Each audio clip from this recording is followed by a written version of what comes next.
Boche Gold and Diamonds. Buy now, pay later.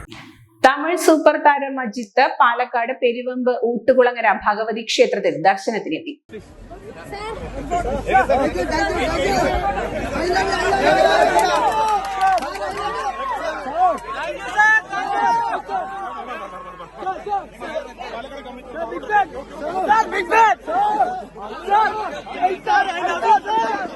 ആരാധകർക്കിടയിൽ തല എന്നറിയപ്പെടുന്ന നടൻ ഈ വർഷം 2ാം തവണയാണ് ക്ഷേത്രത്തിലെത്തുന്നത്.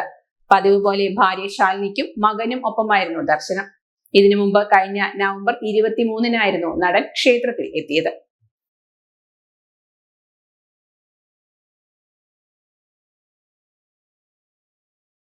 Time kids pre school, Mannannur road, Vaniyamkulam. Dot view news. കാഴ്ചകളാണ് ലോകം, കണ്ടു തുടങ്ങുക.